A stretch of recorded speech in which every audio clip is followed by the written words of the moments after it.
Isang buwan pa lang ako dito sa barko, pero sa totoo lang, minsan gusto ko nang umuwi.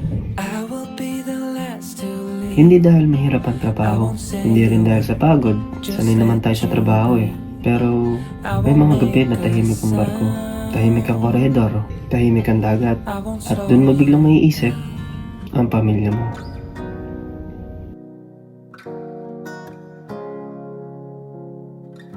Still remember when you walked into the room. Yung mga simpleng bagay na dati normal lang sa'yo. Yung sabay kayong kumakain sa bahay, yung kwentuhan, yung tawanan, yung presensya nila. Tapos, bigla mong marirealize, nasa gitna ka ng dagat. Libo-libong kilometro ang layo mo sa kanila. Maraming tao ang nagsasabi, maganda daw ang buhay sa cruise ship. Travel, magandang view, kumikita ng pera. At oo, totoo naman yun. Maganda ang dagat, maganda ang mga lugar na napupuntahan. Pero, may isang bagay na hindi nakikita ng karamihan. Ang pinakamahirap na parte ng buhay ng crew sa barko. Hindi ang mahabang oras ng trabaho, hindi ang maliit na cabin, hindi rin ang pagod. Ang pinakamahirap ang pagiging malayo sa pamilya. May mga birthday na mamimiss mo, may mga okasyon na hindi mo madadaluhan, may mga balitang maririnig mo na lang sa tawag.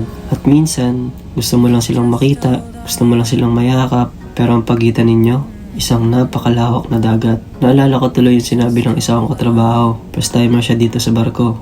Habang nag-uusap kami minsan sa trabaho, sinabi niya sa akin, namimiss ko na ang pamilya ko sa India. Sabi niya, gusto na rin daw niyang umuwi. Pero pagkatapos nun, umiti lang siya at sinabi niyang, kailangan ko rin kasi ng pera para sa pamilya ko. At doon ako napaisip na hindi talaga binibigay ng buhay ang lahat ng gusto natin. Minsan, kailangan mo talagang pumili.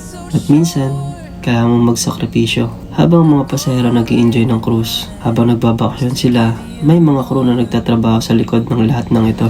May mga taong gumigising ng maaga, may mga taong nag-aayos ng problema, may mga taong nag-check ng system para siguraduhin na maayos ang lahat sa barko.